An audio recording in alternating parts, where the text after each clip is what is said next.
Assalamu alaikum students, welcome to Empower Academy and you are watching easy tutorial. बिस्मिल्लाहिर्रहमानिर्रहीम। अस्सलाम वालेकुम बच्चों, क्या हाल है आप सबके। एम्पावर अकेडमी के प्लेटफॉर्म से मैं हूं शहजाद लतीफ़ और आज हम डिस्कस करने जा रहे हैं द पास्ट पेपर ऑफ ई-कैट 2019 को।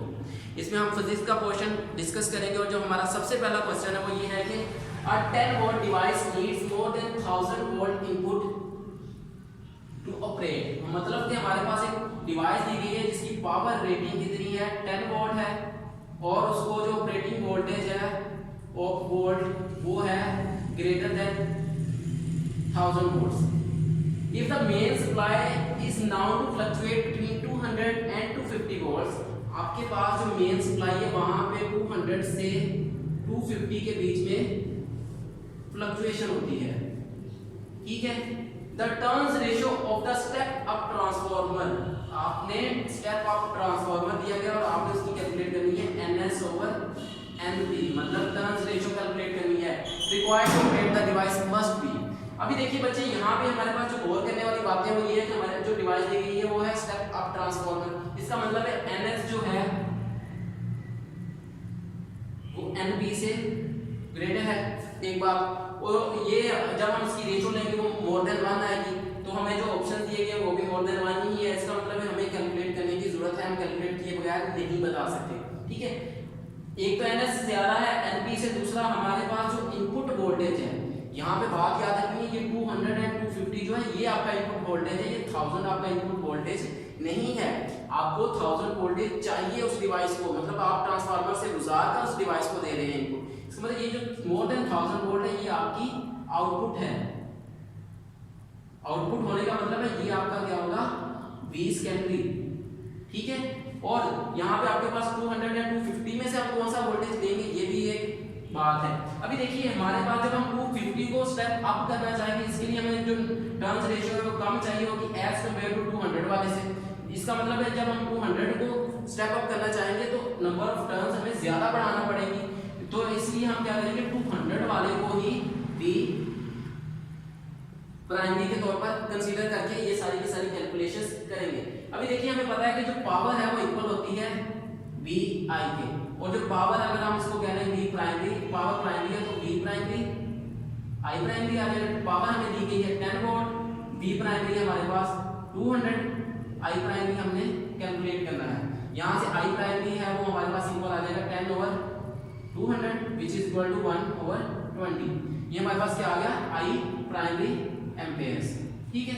इसी तरह हम आई सेकेंडरी भी कैलकुलेट कर लेते हैं, तो आई सेकेंडरी हमारे पास इक्वल आ जाएगा, पावर हमारे पास 10 ही है लेकिन हम मिनिमम जो है हमें 1000 वोल्ट है तो हम 1000 वोल्ट को ही कंसीडर कर लेते हैं, लेकिन हमारी जो टर्न्स रेशियो उससे ज्यादा होगी क्योंकि हमें मोर देन 1000 वोल्ट चाहिए, लेकिन अभी हम 1000 वोल्ट के लिए ही कैलकुलेशन करेंगे। 1000 वोल्ट रखा हमने तो ये हमारे पास आ गई 1 ओवर 100 एम्पेयर। आपके पास आई सेकेंडरी भी आ गया और आपके पास आई प्राइमरी भी आ गया, और हमें पता है जो turns ratio NS over NP है वो इक्वल होता है IP ओवर IS के, ठीक है।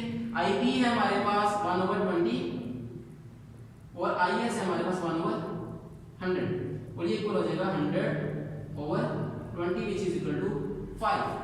आपके पास जो टर्न्स रेशियो है वो आई है 5। अगर आपके पास वोल्टेज कितना हो 200 हो और उस डिवाइस को कम से कम वोल्टेज कितना रिक्वायर्ड हो 1000 हो, लेकिन हमें पता है कि जो वोल्टेज रिक्वायर्ड है वो 1000 से ज्यादा है, तो ये जो टर्न्स रेशियो है NS ओवर NP ये भी 5 से क्या होगी, ज्यादा होगी। तो इसका मतलब ये जो आपका आंसर है मोर देन 5, ये करेक्ट ऑप्शन है, बीटा ऑप्शन, ठीक है। अभी हम देख लेते हैं अपना क्वेश्चन नंबर 2 को।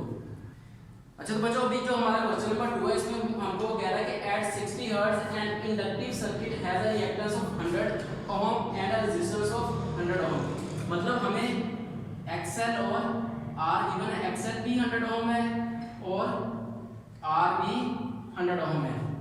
When connected to a 120 volt 60 hertz AC supply, जब आप इसको 120 वोल्ट 60 हर्ट्ज AC सप्लाई के साथ कनेक्ट करते हैं, the current will approximately consume an average power of, आपने इसकी एवरेज पावर कैलकुलेट करनी है। अभी देखिए बच्चे हमें पता है कि जो एवरेज पावर है इसके लिए हमें वोल्टेज और करंट चाहिए, तो वोल्टेज हमें गिवन है कितना है हमारे पास 120 वोल्ट और ये क्या है AC सप्लाई है, ये भी आपने याद रखना है, ठीक है। देन हमें पता है कि जो इम्पीडेंस है आर एल सर्किट के लिए वो इक्वल होती है R square plus XL square पूरे का अंडर रूट। आप यहाँ पे ओमेगा एल भी लिख सकते हैं एक्सएल की जगह पे, लेकिन हमें एक्सएल की बने तो हम एक्सएल ही लिखेंगे। आर भी हमारे पास 100 है और एक्सएल भी 100 है, तो ये हमारे पास बन जाएगी 100 इंटू अंडर रूट 2। ठीक है, ये हमारे पास क्या आ गई है इम्पीडेंस। इस इम्पीडेंस और वोल्टेज की मदद से हम करंट कैलकुलेट कर सकते हैं। हमें पता है जो करंट है वो इक्वल होगा V ओवर Z के। V है हमारे पास 120 और Z है हमारे पास 100 इंटू अंडर रूट 2। यहाँ से हमने क्या कैलकुलेट कर लिया है करंट। अभी पता है बच्चे यहाँ पे हमारे पास जो वोल्टेज है ये V नॉट है हमारे पास। यहाँ से हम इसकी कैलकुलेट करेंगे RMS वैल्यू। जब V RMS कैलकुलेट करेंगे तो वो इक्वल आ जाएगी 120 ओवर अंडर रूट 2। ये हमारे पास वोल्टेज भी आ गया और करंट भी आ गया। हमें पता है जो पावर है वो इक्वल होती है V I के। V है हमारे पास 120 over 100 into under root 2 multiply by 120 over under root 2। ठीक है, ये हमने क्या किया इसको कैलकुलेट कर लिया। जब हम इस पूरे की पूरी वैल्यू को आपस में मल्टीप्लाई करेंगे तो हमारे पास जो आंसर आएगा वो आ जाएगा 200 ओवर ये आ जाएगा 14400। ठीक है, देन हम जब इनको आपस में मल्टीप्लाई करेंगे हमारे पास आंसर आ गया 72 वॉट्स। ठीक है, तो ये आपका करेक्ट ऑप्शन है 72 वॉट्स का। ठीक है, अभी हम देख लेते हैं अपना क्वेश्चन नंबर 3। क्वेश्चन नंबर 3 में वो हमसे कह रहा है कि अ swing is held by 2 vertical ropes if the maximum expected weight of a person is 1000 Newton. आपको वेट दिया गया है और आपको बताया गया है कि उसको 2 वर्टिकल रोप्स के साथ क्या किया हुआ है हेल्ड किया हुआ है आपने। Then the breaking tension of each rope must be. अभी देखिए आपको पता है कि जो हमारे पास वेट है, अगर ये आपके पास 2 वर्टिकल रोप्स हो और इनके कहीं जोड़कर यहाँ पे आपने एक वेट हेल्ड किया हुआ है 1000 न्यूटन का और ये है डाउनवर्ड डायरेक्शन में। आपको पता है कि जो ये वेट है ये क्या होगा इसके सेंटर में लाई कर रहा होगा। जब इसके सेंटर में लाई करेगा तो ये वेट क्या होगा दोनों साइडों पे इक्वली डिवाइड होगा, मतलब 500 न्यूटन इस साइड पे 500 न्यूटन इस साइड पे। तो इन रोप्स की जो ब्रेकिंग टेंशन है वो भी क्या होगी ग्रेटर देन 500 न्यूटन होगी। 1000 न्यूटन हो नहीं सकती, ये भी 1000 न्यूटन से ज्यादा है। इसका मतलब ये दोनों ऑप्शन तो बनेंगे ही नहीं, ये 500 न्यूटन से कुछ ज्यादा बन जाएगी। ठीक है, तो ये 700 समथिंग बनेगी। तो आपके पास जो फोर्स है वो क्या होगी ग्रेटर देन 500 न्यूटन आएगी। कि आपका ये क्या होगा करेक्ट ऑप्शन होगा कि इन रोप्स को टूटने के लिए जो टेंशन रिक्वायर्ड है वो कितनी है 500 न्यूटन से ज्यादा है। अच्छा बच्चों क्वेश्चन नंबर 2 में वो हमसे कह रहा है कि a 1 kg ball moving in some direction at 8 metre पर सेकंड। आपको वेलोसिटी दी गई है 8 मीटर पर सेकंड एक बॉल की hits a 4 kg ball moving at 6 metre पर सेकंड इन सेम डायरेक्शन। मतलब आपके पास एक बॉल है उसका मास है 1 kg और एक बॉल है उसका मास है 4 kg। ये दोनों सेम डायरेक्शन में मूव कर रही है। ये 1 kg वाली बॉल जो है वो 4 kg वाली बॉल से टकराती है। इसकी जो वेलोसिटी है v1 है वो इक्वल है 8 मीटर पर सेकंड और इसकी जो वेलोसिटी है वो है 6 मीटर पर सेकंड। देन वो कह रहा है कि assume that 1 kg ball stops after collision. जो 1 kg बॉल है वो क्या हो गई है रुक गई है। इसका मतलब जो v1 में चेंज है वो क्या हो गया है 0 हो गई है। v1 चेंज होकर 0 हो गई है। ठीक है, देन कह रहा है कि what will be the velocity after collision of the 4 kg ball. v2 में जो चेंज आया है वो आपने कैलकुलेट करना है। If the 1 kg ball stops मतलब v1 क्या हो गया है 0 हो गया। पहले वो कितना था 8 था, 8 से डायरेक्टली चेंज हो गया वो कितना आ गया है 0 पे। अभी देखिए हमें पता है कि जो मोमेंटम का कंजर्वेशन का लॉ वो बताता है कि m1 v1 plus m2 v2 है वो इक्वल होगा m1 v1 बार प्लस m2 v2 बार के। m1 हमारे पास कितना है 1, v1 है हमारे पास 8 प्लस m2 हमारे पास है 4 और v2 है हमारे पास 6। इसी तरह m1 अभी भी 1 ही है लेकिन v1 क्या हो गया 0, m2 हमारे पास 4 है और v2 हमने कैलकुलेट करना है। ठीक है, यहाँ से हम ये सिंपल सी कैलकुलेशन करेंगे तो हमारे पास आंसर आ जाएगा 8 + 24 which is equal to 4v2 bar, 32 over 4 is equal to v2 bar, और v2 जो बार है वो हमारे पास इक्वल आ जाएगा 8 मीटर पर सेकंड। मतलब कि उसकी वेलोसिटी क्या हो गई है, पहले से बढ़ गई है, क्योंकि पहले वाली बॉल क्या हुई है, स्टॉप हुई है, और हमने क्या करना था, मोमेंटम को कंजर्व रखना था। इस वजह से v2 में क्या हो गया, इजाफा आ गया, और v1 क्या हो गई है, 0 हो गई है, और हमारा जो करेक्ट ऑप्शन है यहाँ से बनेगा 8 मीटर पर सेकंड। ठीक है, अभी हम देख लेते हैं क्वेश्चन नंबर 5 को। क्वेश्चन नंबर 5 में वो हमसे कह रहा है कि a 2 kg packet is released by a spaceship moving at 3600 kilometre per hour 10 kilometre above the planets surface. कि एक प्लैनेट है, उसकी सरफेस से 10 किलोमीटर हाइट के ऊपर एक स्पेसशिप है जो कि 36 किलोमीटर पर आवर की स्पीड से ऑर्बिट कर रहा है, और उसमें से एक 2 किलोग्राम का पैकेट है, उसको छोड़ा गया है।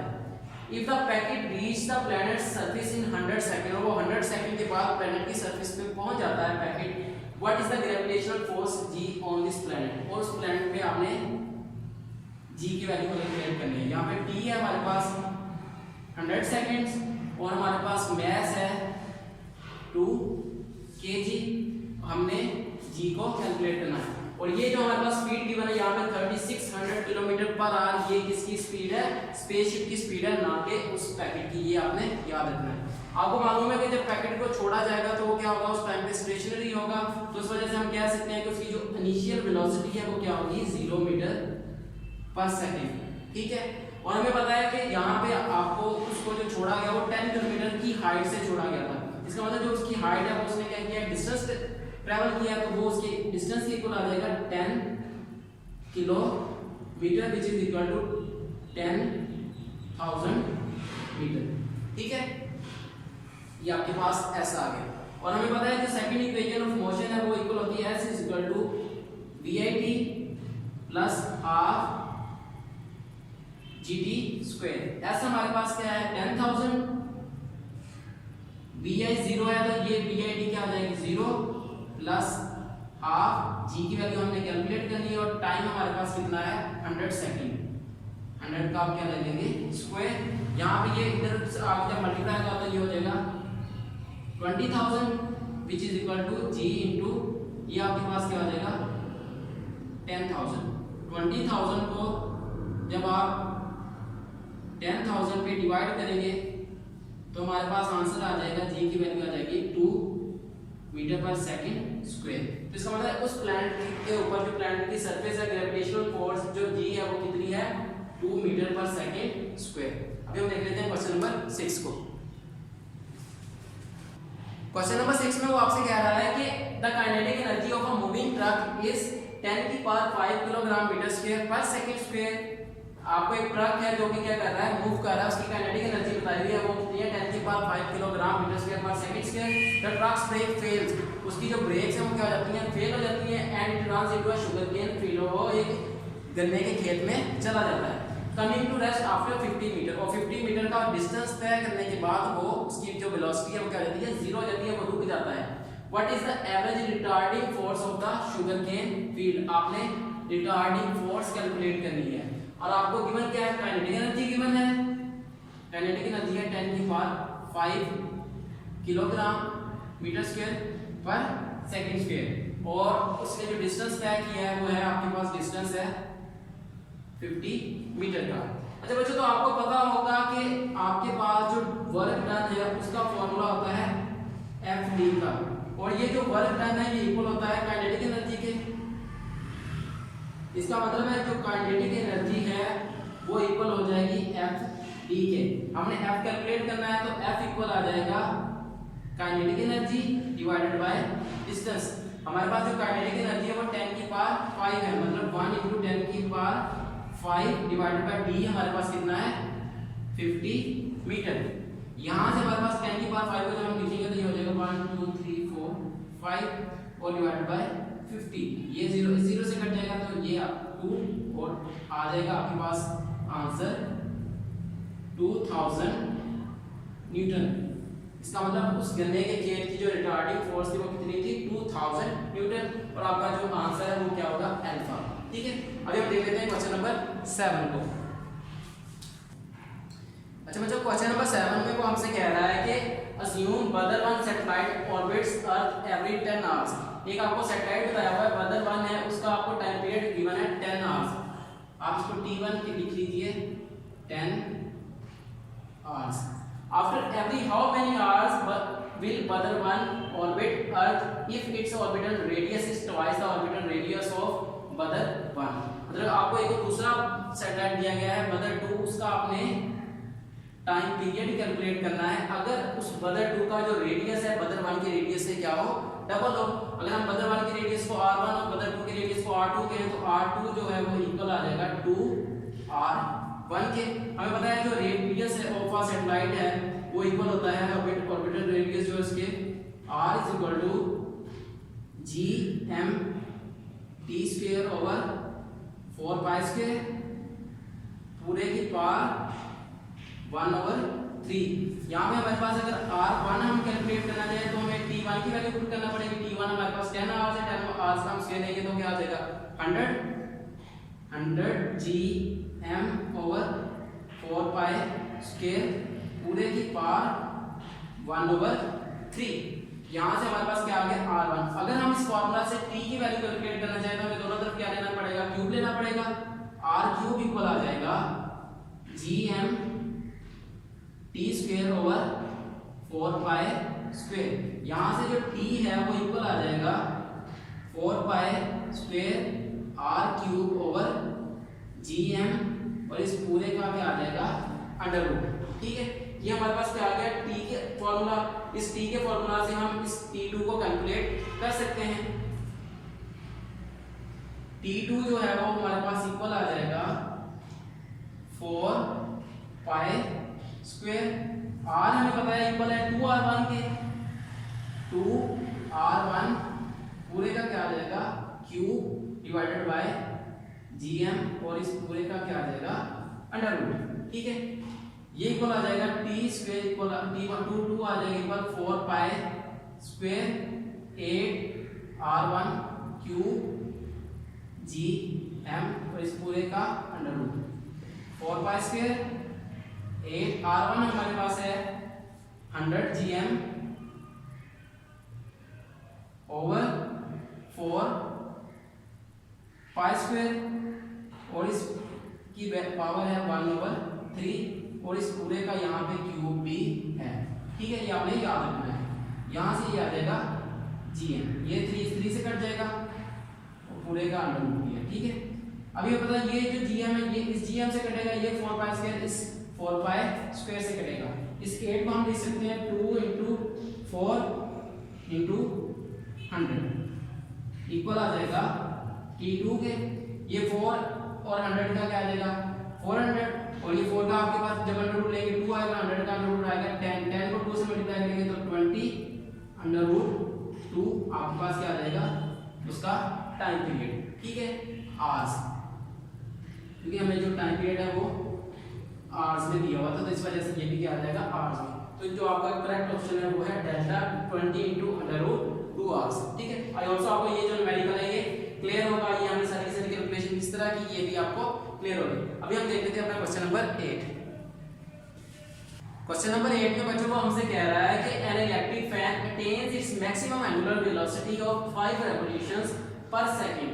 एक इलेक्ट्रिक फैन है वो अपनी मैक्सिमम एंगुलर वेलोसिटी जो है वो 5 रेवोल्यूशंस पर सेकंड अटेन कर रहा है। कितनी देर में? आफ्टर 15 रेवोल्यूशंस, 15 रेवोल्यूशंस के बाद। अस्यूम कांस्टेंट एक्सेलरेशन, उसका जो एक्सेलरेशन है उसको अगर कांस्टेंट कंसीडर किया जाए, how much time will it take to attain its maximum angular velocity. आपने वो टाइम कैलकुलेट करना है जिसमें वो अपनी मैक्सिमम एंगुलर वेलोसिटी को अटेन करेगा। यहाँ पे हमारे पास जो ओमेगा है वो इक्वल है 5 रेवोल्यूशंस पर सेकंड और हमारे पास जो नंबर ऑफ रेवोल्यूशंस है वो है 15 रेवोल्यूशंस और इसको रिप्रेजेंट किया जाता है थीटा के साथ। तो थीटा है 15 रेवोल्यूशंस। ठीक है, हमने टाइम कैलकुलेट करना है। बच्चों आपको पता है कि ये आप जब सेकेंड इक्वेशन ऑफ मोशन की बात करते हैं वो इक्वल होती थी s = vit plus half gt square.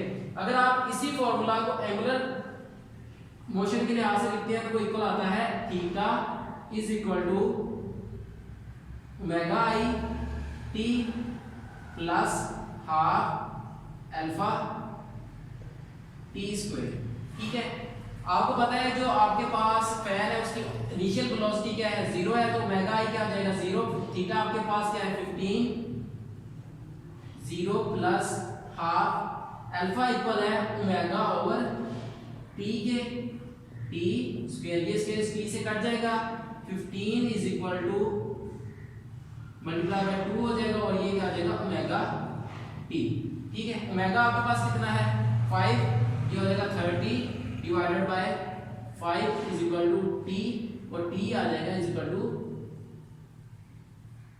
6 seconds. इसका मतलब है वो 6 सेकंड के बाद क्या करेगा, अपनी मैक्सिमम एंगुलर वेलोसिटी को अटेन कर लेगा। तो आपका जो करेक्ट ऑप्शन है वो है बीटा 6 सेकंड्स। ठीक है, अभी हम देख लेते हैं क्वेश्चन नंबर 9। अच्छा तो बच्चों क्वेश्चन नंबर 9 में हमसे कह रहा है कि to calculate orbital velocity of a satellite put into a circular orbit around the moon we need to no.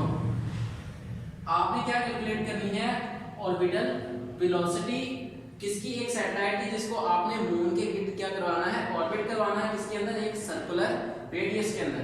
आपको पता है जो ऑर्बिटल वेलोसिटी है इसका फार्मूला होता है v = g m/r²। ये आपके पास g क्या है, ग्रेविटेशनल कांस्टेंट है, m क्या है, मास ऑफ प्लैनेट है, और r क्या है, उसका ऑर्बिट का रेडियस है। ठीक है, अब ये जो मास है, ये मास ऑफ प्लैनेट है, ये बात आपने याद रखनी है, ये मास ऑफ अर्थ नहीं है।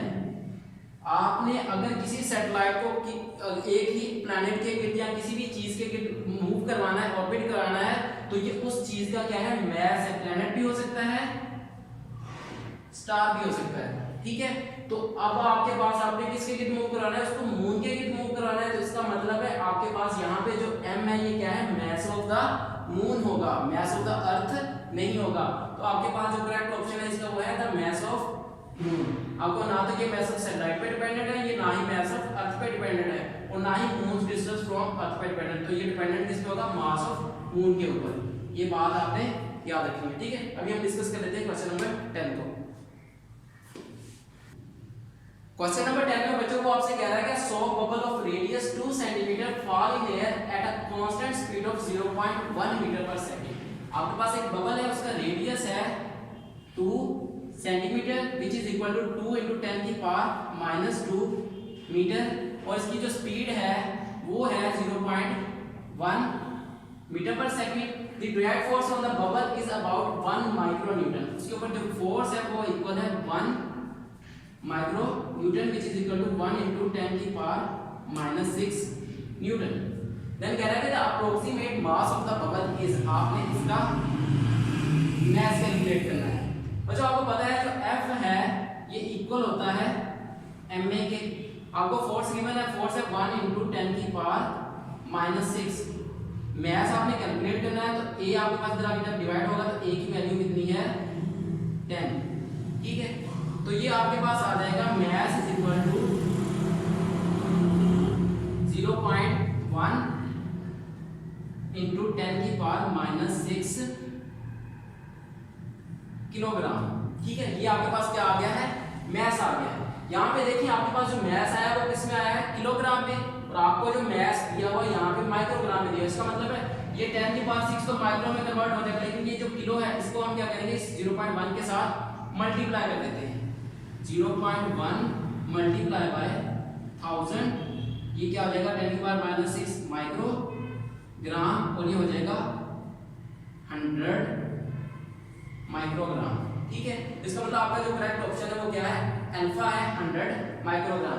आपने इसको यहाँ पे जब आंसर आया था तो इसको 0.1 माइक्रोग्राम नहीं लिख देना। ठीक है, आपके पास यहाँ पे जो आंसर आया वो किसमें है, किलोग्राम में है। आपने इस किलोग्राम को माइक्रोग्राम में कन्वर्ट करना है, देन आपने करेक्ट ऑप्शन पे टिक करना है। ठीक है, तो इस तरह की जो ट्रिक्स होती है उनको भी ध्यान में रखिए। ठीक है, अभी हम देख लेते हैं क्वेश्चन नंबर 11 को। क्वेश्चन नंबर 11 में वो आपको कह रहा है कि a frictionless mass spring system is set in motion by pulling the mass down r meters from its rest position। आपके पास एक mass spring system है, उसको आपने क्या किया है, पुल किया है नीचे की जानब कितना r metres down from its rest position, मतलब अगर ये उसकी रेस्ट पोजीशन है, आपने उसको यहाँ से यहाँ तक डाउन किया और ये जो बीच में डिस्टेंस है ये कितना है r मीटर्स है, तो क्या कह रहा है कि the total energy given to the system is proportional to. आपको पता है कि जब आप किसी भी सिस्टम को अपनी रेस्ट पोजीशन से उसको डिस्प्लेस करवाते हैं किसी भी एक्सट्रीम पोजीशन की जानब, तो उसके लिए जो एनर्जी है उसके अंदर जो स्टोर हो जाती है वो इक्वल होती है 1/2 kx नॉट का स्क्वायर। और ये जो डिस्टेंस है, ये जो डिस्प्लेसमेंट है जो आपने क्या करवाया उसको डिस्प्लेस करवाया है, ये किसके इक्वल होता है x नॉट। यहाँ पे हमारा x नॉट क्या है r है, तो यहाँ पे r स्क्वायर हो जाएगा, इसका मतलब है वो किसके प्रोपोर्शनल होगी r स्क्वायर के। ठीक है, अभी हम देख लेते हैं क्वेश्चन नंबर 12 को। क्वेश्चन नंबर 12 है बेटा, इसमें आपको कह रहा है कि if the speed of sound in cold day is vc and its speed on the hot day is vh, then जो vc है वो इक्वल होगा vh के, या vc लेस देन होगा vh के, या vc जो है वो ग्रेटर देन होगा vh के, और vc में बी मोर और लेस देन vh। बेटा आपको पता है कि जब टेम्परेचर बढ़ाया जाता है तो स्पीड ऑफ साउंड जो है वो क्या हो जाती है, बढ़ जाती है। इसका मतलब है जो vh है वो ग्रेटर होगा vc के, तो आपका जो करेक्ट ऑप्शन है वो यही बनता है कि vh जो है वो ग्रेटर देन क्या है vc, option B. And then 13 MCQ में वो कह रहा है कि the telescope J gives a dim image of a star. एक टेलीस्कोप है उसका नाम क्या है J, वो क्या कर रही है किसी एक स्टार का एक डिम इमेज आपको दे रही है। While the telescope K gives a bright image of the same star. एक और टेलीस्कोप है जिसका नाम क्या है K, वो उस आपको उसी स्टार का एक ब्राइट इमेज दे रही है। Which of the following statement is true. पहली स्टेटमेंट है K हैज लार्जर अपर्चर, दूसरी स्टेटमेंट है K हैज हायर मैग्निफिकेशन, तीसरी है the focal length of K's objective is greater, और चौथी स्टेटमेंट है कि statement A B C and D are all correct. अभी आपको मैं बताता चलूं कि जो आपके पास किसी इमेज की डिमनेस है या ब्राइटनेस जो है वो डिपेंड कर रही होती है आपके जो लेंस है उसके अपर्चर के ऊपर। इसका मतलब ये जो आपके पास टेलीस्कोप है K टेलीस्कोप, इसके क्या है जो अपर्चर है वो क्या है ग्रेटर देन है किसके J वाले अपर्चर से। तो आपका जो करेक्ट ऑप्शन है वो क्या होगा alpha, K has larger aperture, मतलब कि ब्राइटनेस और डिमनेस जो है वो डिपेंड कर रही है अपर्चर के ऊपर। ठीक है, तो अभी हम देख लेते हैं क्वेश्चन नंबर 14 को। क्वेश्चन नंबर 14 में बच्चों को हमसे कह रहा है कि when a compressed gas is suddenly allowed to expand which of the following equations determines the PV relationship with gamma being the gas constant। आपने 11th चैप्टर थर्मोडायनामिक्स में पढ़ा होगा कि PV की power gamma is equal to constant होता है। जब आप किसी भी गैस को एक्सपैंड करते हैं तो उसका टेम्परेचर क्या होता है, कम होता है। उसी लिहाज से में जो रिलेशन बनता है वो ये रिलेशन बनता है। तो यहाँ पे आपने जैसे रिलेशन बताना था तो इसका जो करेक्ट ऑप्शन है वो बनेगा बीटा। क्वेश्चन नंबर 15 में वो आपसे कह रहा है कि an object carrying 3 column of charge, आपके पास जो चार्ज है वो कितना है Q है 3 column, is moved 10 centimetre from point A two point B। उसको आपने 10 सेंटीमीटर मूव करवाया, डिस्टेंस उसका है 10 centimetre which is equal to 10 into 10 की पावर -2 मीटर A पॉइंट से B पॉइंट पे by an electric field. If VAB आपके पास वोल्टेज है A और B के दरमियान में 700 volts, the work done by the electric field, आपने W कैलकुलेट करना है। आपको पता है कि जो आपके पास वोल्टेज है जब आप वर्क डन करवाते हैं तो वो इक्वल होता है VAB equal to work over charge. आपने यहाँ से वर्क कैलकुलेट करना है तो वर्क आपके पास इक्वल आ जाएगा वोल्टेज इनटू चार्ज। आपके पास वोल्टेज है 700 और चार्ज है आपके पास 3 which is equal to 2100 joule. तो इतना आपने क्या करना है वर्क डन करना है। तो आपके पास जो करेक्ट ऑप्शन है वो बन जाएगा अल्फा 2100 जूल। अभी हम देख लेते हैं क्वेश्चन नंबर 16 को। बच्चों क्वेश्चन नंबर 16 में वो आपसे कह रहा है कि 2 farad capacitor is charged to 100 volt and then discharge through a 10 kilo ohm resistance, what is the total energy dissipated in the resistance. उस रेजिस्टर में से कितनी एनर्जी डेसिपेट होगी। यहाँ पे आपको ये नहीं बताया हुआ कि कितने टाइम के लिए एनर्जी डेसिपेट हो रही, कुछ भी ऐसा नहीं बताया, बस बता रहा है कि 10 किलो ओम का रेजिस्टर है उसमें से क्या कर दिया गया एनर्जी को डेसिपेट कर दिया गया। तो इसका मतलब है यहाँ पे जो मैक्सिमम एनर्जी डेसिपेट हो सकती है वो उतनी ही एनर्जी होगी जितनी कि उस कैपेसिटर के अंदर स्टोर होगी।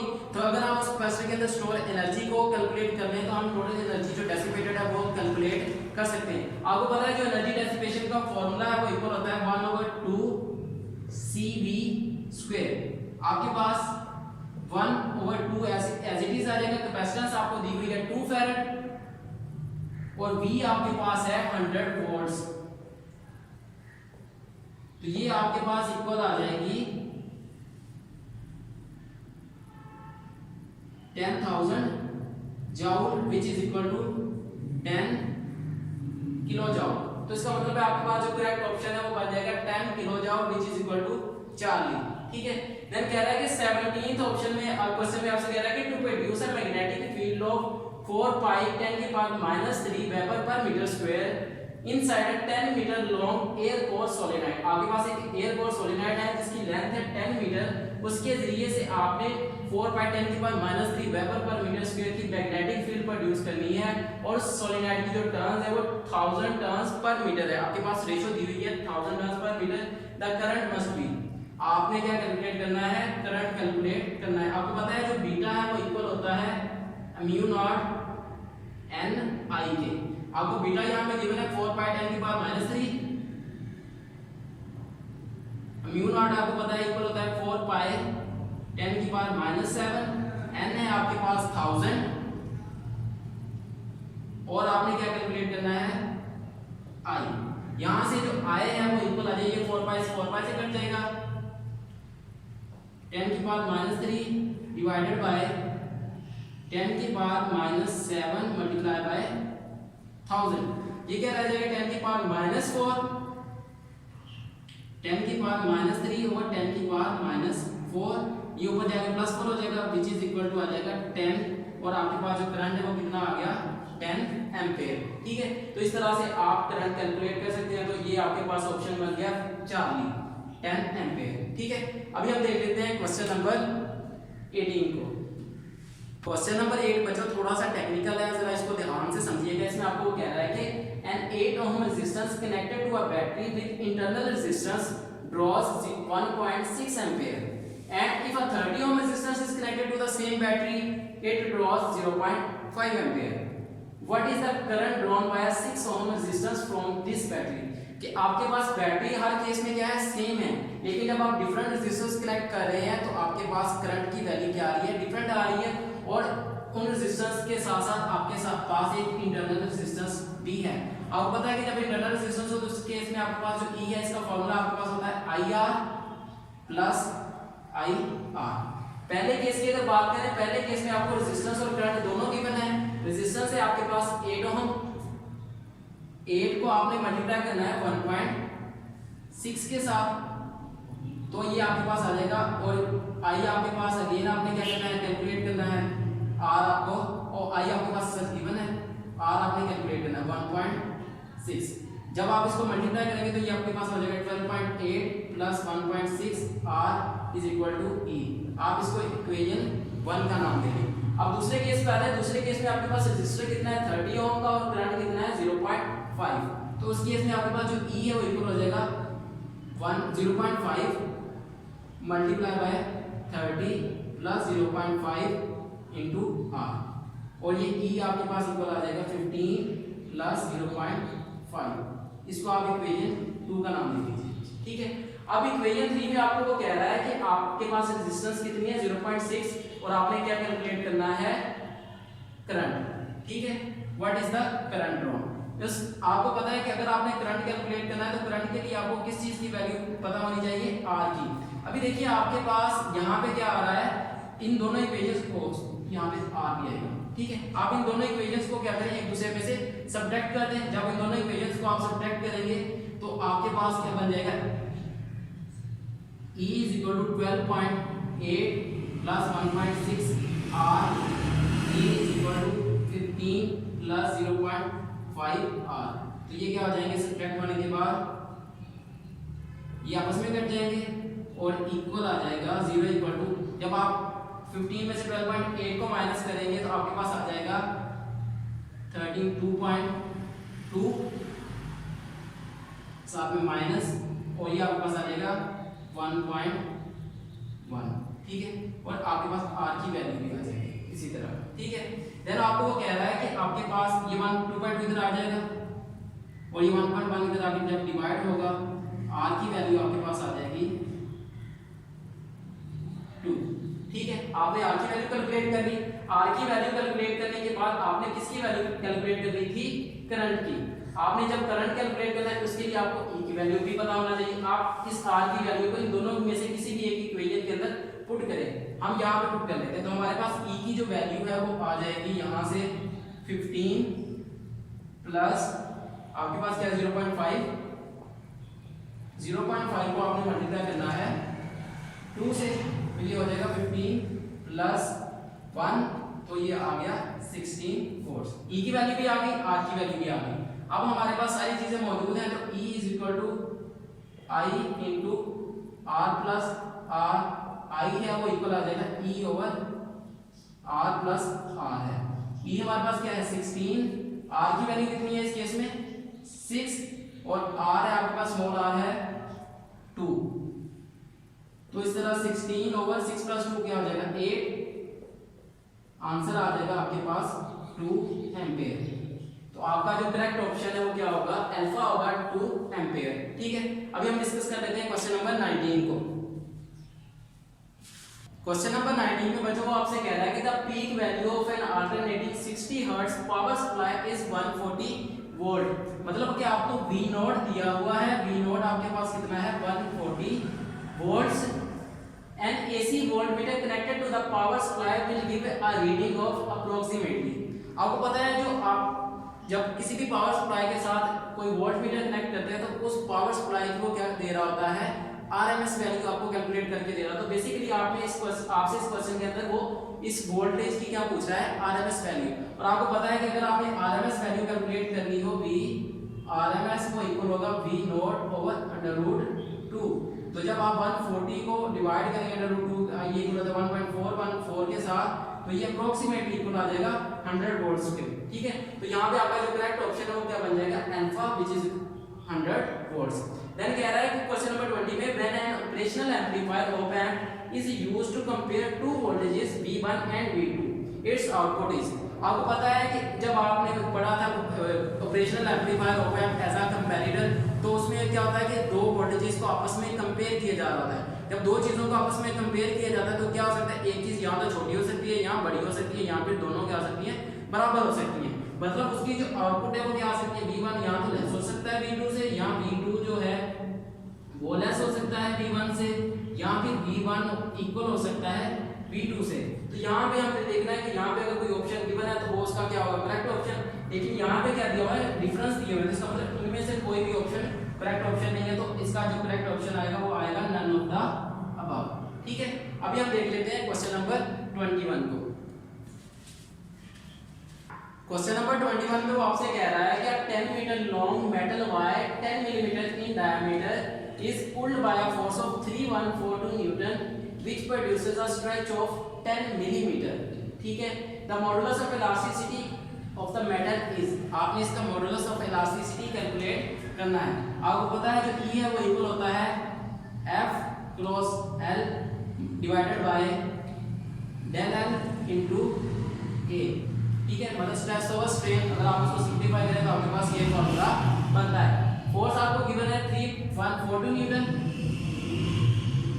लेंथ है आपके पास 10 मीटर, और इस लेंथ के अंदर जो चेंज है वो कितना है? 10 मिलीमीटर। तो ये बन जाएगा 10 इंटू 10 की पावर -3 है, तो ये अगर आप ये जीरो खत्म करेंगे तो ये हो जाएगा -2, ठीक है। एरिया आपने कैलकुलेट करना है। एरिया के लिए यहाँ पे हमें डायमीटर दिया हुआ है। आपको पता है कि जो क्रॉस सेक्शनल एरिया होता है वायर का वो सेम स्क्वायर वाला होता है, तो स्क्वायर का जो फॉर्मूला होता है पाई आर स्क्वायर। तो यहाँ पे जब आप पाई आर स्क्वायर वाला फॉर्मूला लेंगे तो ये आ जाएगा 3.142, और आर है आपके पास इसका हाफ लेंगे तो 5 मिलीमीटर, 5 इंटू 10 की पावर -3 पूरे का स्क्वायर, ठीक है। आप इसको सिंपलीफाई करें, सिंपलीफाई करके हमारे पास ये आ जाएगा 31420 डिवाइडेड बाय 1 इंटू 10 की पावर -2, और ये 31420 अगर आप इसको बनाना चाहें 31420 तो इसके साथ आपने पॉइंट को यहाँ से यहाँ पे शिफ्ट करना, तो 1 2 3 4 10 की पावर आ जाएगा -4 और ये आ जाएगा 25 इंटू 10 की पावर -6। अब ये 31420 से कट जाएगा और आपको मिल जाएगा आंसर 1/25 इंटू 10 की पावर -2 -4 -6, तो ये हो जाएगी -12। आप इसको मजीद सिंप्लीफाई करेंगे तो ये हो जाएगा 1/0.25 इंटू 10 की पावर -10। अब 1/0.25 इंटू 10 की पावर क्या हो जाएगा 10, ऊपर जाएगा जब पॉजिटिव हो जाएगा तो ये हो जाएगा 1 को 0.25 के डिवाइड करेंगे तो 4 इंटू 10 की पावर 10 और ये आपके पास क्या आ गया मॉडुलस ऑफ इलास्टिसिटी और इसका यूनिट है न्यूटन पर मीटर स्क्वायर। तो आपके पास जो ऑप्शन है वो क्या बन जाएगा डी ऑप्शन। ठीक है, अभी हम देख लेते हैं क्वेश्चन नंबर 22 को। क्वेश्चन नंबर 22 में बच्चों को आपसे कह रहा है कि transmitter radiates 30 microwatt at 6.63 millimetre, यहाँ पे वेवलेंथ भी आना था। ठीक है, the number of photons emitted per second. आपने नंबर ऑफ फोटॉन मतलब n कैलकुलेट करना है जब आपके पास पावर है 30 माइक्रोवाट और आपके पास वेवलेंथ लैम्डा है 6.63 millimetre which is equal to 6.63 multiply by 10 की पावर -3 मीटर। आपको ये इंफॉर्मेशन गिवन है और आपने नंबर ऑफ फोटॉन्स कैलकुलेट करने। नंबर ऑफ फोटॉन्स जो है वो इक्वल होते हैं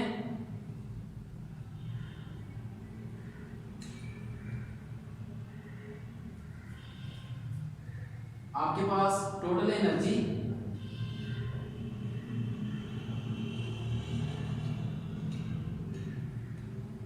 divided by energy of one photon. ठीक है, ये अगर आपके पास दोनों चीजें हो तो आप नंबर ऑफ फोटॉन्स कैलकुलेट कर सकते हैं। तो इसका मतलब हमें पहले एनर्जी ऑफ वन फोटोन चाहिए। एनर्जी ऑफ वन फोटोन आपको पता है E is equal to H C over lambda की इक्वल होती है। एज आपके पास क्या है 6.63 10 की पावर है -34। सी आपके पास है 3 इंटू 10 की पावर 8 है। लैम्डा आपके पास है 6.63 मल्टीप्लाई बाय 10 की पावर -3। ठीक है, ये 6.63 इससे कट जाएगा और ये 10 की पावर -3 हो जाएगा +3 हो जाएगा तो ये हो जाएगा -21। 3 इंटू 10 की पावर -31 प्लस 8 और ये इक्वल आ जाएगा 3 इंटू 10 की पावर ये आ जाएगा 23।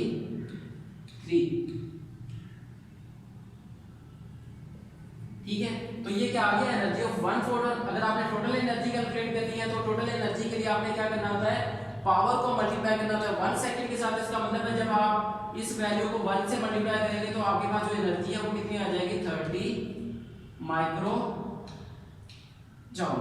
ठीक है, ये एनर्जी आ गई आपके पास। अब आपने क्या करना है इस एनर्जी को क्या इस एनर्जी ऑफ वन फोटोन पे क्या करते हैं डिवाइड करते हैं 30 इंटू 10 की पावर -6 डिवाइडेड बाय 3 इंटू 10 की पावर -23। ये 3 जब 30 को कट करेंगे तो 10 आएगा, ये -23 ऊपर जाएगा +23 हो जाएगा और ये आ जाएगा 10 इंटू 10 की power -6 plus 23 which is equal to आ जाएगा आपके पास 10 इंटू 10 की पावर 17 और ये हो जाएगा 1 इंटू 10 की पावर 18। ठीक है, तो इतनी एनर्जी क्या होगी आपके पास और नंबर ऑफ फोटॉन्स क्या होंगे एमिट होंगे। तो ये आपके पास नंबर ऑफ फोटॉन्स आ गए। तो यहाँ पे आपका ऑप्शन बना है चार्ली विच इज 10 इंटू 10 की पावर 1 इंटू 10 की पावर 18। ठीक है, आप यहाँ पे 1 से इसको मल्टीप्लाई भी करते हैं तो कोई फर्क नहीं पड़ता। ठीक है, 1 इंटू 10 की पावर 18 आपका क्या आ जाएगा करेक्ट ऑप्शन। अभी हम देख लेते हैं क्वेश्चन नंबर 23 को। क्वेश्चन नंबर 23 में बच्चों को आपसे कह रहा है कि 1 kg mass moving at a velocity of 6.63 metre पर second will have a de Broglie wavelength equal to. आपको पता है कि जो डी ब्रोगली की वेवलेंथ का फार्मूला है वो है lambda is equal to h over mv। एज है आपके पास 6.63 इंटू 10 की पावर -34। मास है आपके पास 1 kg और आपके पास वेलोसिटी कितनी है 6.63 मीटर पर सेकंड। ये 6.63 से कट जाएगा और आपके पास आंसर आ जाएगा 1 इंटू 10 की पावर 34 और आपका जो ऑप्शन बन रहा है beta which is equal to 10 की पावर माइनस 34। अब क्वेश्चन नंबर 24 में आपसे वो कह रहा है कि when X-rays are produced by fast moving electrons striking a heavy metal the X-ray spectrum contains. आपको पता है कि जब एक्स-रेज प्रोड्यूस होती है, आपने प्रोडक्शन ऑफ एक्स-रेज में पढ़ा होगा, तो उसके अंदर डिस्क्रीट लाइंस भी होती है और वो कंटीन्यूअस स्पेक्ट्रम भी होता है। तो इसका मतलब है कि ये डिस्क्रीट लाइंस और कंटीन्यूअस स्पेक्ट्रम क्या है, बोथ है कि both discrete lines and continuous spectrum. तो आपका जो ऑप्शन बनेगा वो 4 भी बनेगा, both discrete lines and continuous spectrum. अभी हम देख लेते हैं क्वेश्चन नंबर 25 को। जो क्वेश्चन नंबर 25 में वो आपसे कह रहा है कि suppose two isotopes A and B of an element contain Pa and Pb protons, Na and Nb neutrons respectively। आपको पता है कि यहाँ पे आपको क्या दिए हुए हैं, आइसोटोप दिए हुए हैं। एक आइसोटोप, अगर किसी एक एलिमेंट का आइसोटोप लें तो उसमें क्या होता है कि नंबर ऑफ प्रोटॉन्स सेम होते हैं उन दोनों के अंदर, लेकिन उन दोनों के अंदर नंबर ऑफ न्यूट्रॉन्स क्या होते हैं, डिफरेंट होते हैं। मतलब नंबर ऑफ प्रोटॉन्स एक दूसरे के इक्वल है और नंबर ऑफ न्यूट्रॉन्स क्या है, एक दूसरे के इक्वल नहीं है। तो यहाँ पे आपसे वही पूछ रहा है, देन आपने बस ये उस कंडीशन पे टिक करना है जहाँ पे नंबर ऑफ प्रोटॉन्स क्या हो, दोनों के इक्वल हो और नंबर ऑफ न्यूट्रॉन्स इक्वल ना हो। तो आपके पास अल्फा ऑप्शन ही बन रहा है कि नंबर ऑफ प्रोटॉन्स दोनों के इक्वल होंगे, नंबर ऑफ न्यूट्रॉन्स इक्वल नहीं होंगे। तो ये आइसोटोप की कंडीशन होती है। और क्वेश्चन नंबर 26 में आपसे वो कह रहा है कि when an electron of an atom in its excited state returns to its ground state. मतलब आपके पास एक इलेक्ट्रॉन है किसी एटम का, वो अपनी एक्साइटेड स्टेट से अपनी ग्राउंड स्टेट पे वापस आया है, the following types of radiations are emitted. आपको पता है कि जब इलेक्ट्रॉन अपने क्या नाम है इसका एक्साइटेड स्टेट से ग्राउंड स्टेट पे आता है तो वो किस टाइप की रेडिएशंस निकाली करता है, गामा टाइप्स की। ठीक है, तो आपके पास ऑप्शन बन जाएगा चार्ली। तो ये आपके दोनों क्या थे, करेक्ट ऑप्शन थे। अभी हम देख लेते हैं अपने नेक्स्ट क्वेश्चंस को। क्वेश्चन नंबर 27 में बच्चों आपसे वो कह रहा है कि in nuclear reaction it is possible to, पहला ऑप्शन है transform an element into another element, दूसरा ऑप्शन है प्रोड्यूस न्यूट्रॉन्स, तीसरा ऑप्शन है प्रोड्यूस एनर्जी और चौथा ऑप्शन है ऑल ऑफ द अबव। अब पता है जब न्यूक्लियर रिएक्शंस होते हैं तो आप ये तीनों तरह के काम कर सकते हैं। आप एक एलिमेंट को दूसरे एलिमेंट में भी डाल सकते हैं, आप नंबर ऑफ न्यूट्रॉन्स भी प्रोड्यूस कर सकते हैं और आप एनर्जी भी प्रोड्यूस कर सकते हैं। तो इसका मतलब है इस एमसीक्यू का जो करेक्ट ऑप्शन होगा वो होगा D, all of the above. Question number 28 में आपसे वो कह रहा है कि if a material has super conducting properties at temperatures T1 and T2 then T1 minus T2 होगा, या फिर जो B है वो इक्वल होगा T1 लेस देन T2, या फिर T1 ग्रेटर देन T2 होगा, या फिर T1 and T2 are less than some critical temperatures Tc। आपको पता है कि जब सुपर कंडक्टिंग प्रॉपर्टीज की बात की जाती है किसी मटेरियल की, तो वो एक खास टेम्परेचर होता है, उस टेम्परेचर से नीचे क्या होता है कि उस मटेरियल की जितनी भी प्रॉपर्टीज हैं वो क्या होती है, उसकी जो रेजिस्टेंस है वो क्या हो जाती है, खत्म हो जाती है। तो इसका मतलब है ये जो T1 एंड T2 है ये दोनों क्या होंगे, उस क्रिटिकल टेम्परेचर से लेस होंगे। तो आपका ये जो करेक्ट ऑप्शन है वो होगा T1 and T2 are less than critical temperature Tc। ये दोनों में कौन लेस है कौन ग्रेटर है वो डिपेंड नहीं करता, ये दोनों का इस Tc से लेस होना लाजमी है अगर क्या करनी है, इस मटेरियल ने अपनी सुपर कंडक्टिंग प्रॉपर्टीज को शो करना है।